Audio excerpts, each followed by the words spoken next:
wakafa katika maisha ya presha, wakafa katika maisha ambao sasa, wakafa katika nafasi ya magonjwa zao, wakafa katika shida ambao mali pale. Mashangazi pia ni hivyo hivyo.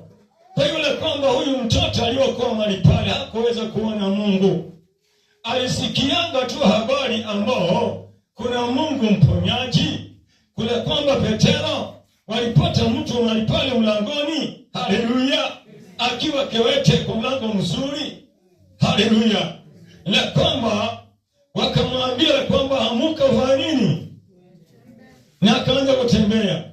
Watu wengi katika dunia ambao mpendwa wamesikia story, maana wanasikia story maana ilifanyika kule Israeli, haleluya. Na chini mpendwa, nashukuru Mungu aliyeziumba mbingu na nchi. Msaada wangu, msaada wako.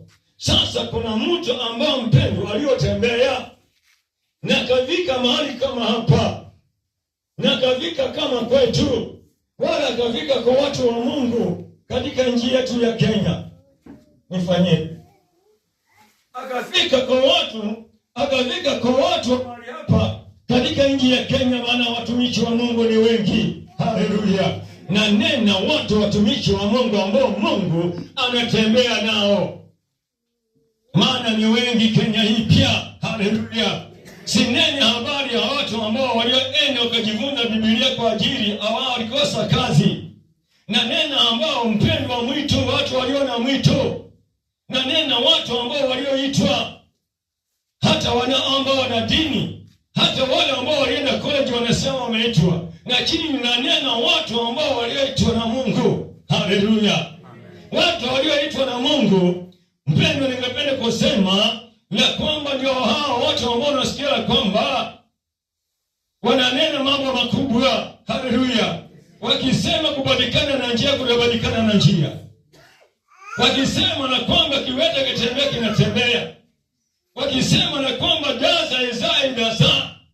Wakisema wazima hapona, anafanya anapona. Na nena watu ambao waliitwa, watu walio na mwito spiritual mpendwa, hao ndio watu ambao nanena nao. Sasa hao watu wakakuja kwa hao watu, wakapokea mwigiza wao. Aliyokuwa mgonjwa mkuu, Mungu akampa mwigiza. Aliyokuwa hana mtoto, Mungu akampa mtoto. Aliyokuwa na mgonjwa wa presha, Mungu akamponya. Aliyokuwa na magonjwa ya ukimwi na magonjwa za kila aina, Mungu akamuondolea. Haleluya. Huyo mtu mpendwa, ni Biblia inasema, nataka unisikize vizuri.